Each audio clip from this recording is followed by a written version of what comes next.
My name is Jennifer, and for the past week, I have been living in a nightmare of my own making. It started 6 months ago with a feeling. A deep, unsettling feeling in my gut that my husband of 12 years, David, was not being honest with me. The man I married was a kind, predictable financial analyst. But this new David was different. He had become distant, emotionally absent. He worked longer hours, his phone was always face down, and his passwords, which we once shared, were all changed. Our romantic life had become a memory. When I asked if anything was wrong, he would sigh and say, "Just stress from work, Jen, don't start." The "don't start" is what pushed me over the edge. It was a weapon to shut down my concerns. The final straw was a text that popped up on his Apple Watch while he was showering. It was from a contact saved as KB. It read, "Can't wait for Friday, miss you." When I asked him about it, he snatched his watch away, his face pale. "It's a client from the bank. You're being paranoid. You need to trust me more." I didn't trust him, so I did the one thing I swore I'd never do. I hired a private investigator. I used money from my personal savings account, the one my grandmother left me. His name was Mike, and he was calm and professional. "Try to act normal," he advised. "I'll do the rest." For 2 weeks, I lived in a state of suspended terror. Then Mike called me to his office. I sat in a stiff chair as he opened a folder. "I'm sorry, Mrs. Carter," he began. What followed was a series of crisp, clear photographs that shattered my world.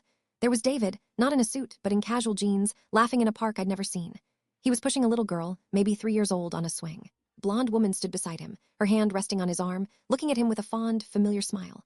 Another photo showed him leaving a suburban house with that same woman, carrying groceries. A third showed them all together at a diner, looking for all the world like a perfect, happy family.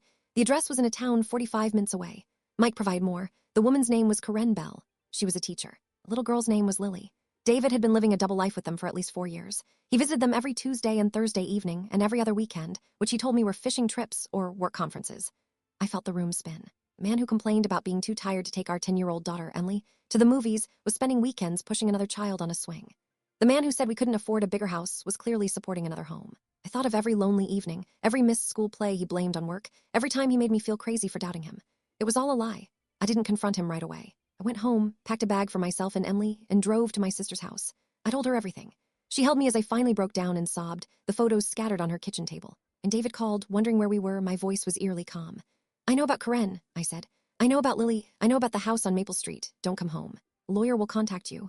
The silence on the other end was deafening. Then the excuses began to tumble out. "Jen, please let me explain. It's not what you think." I was going to end it.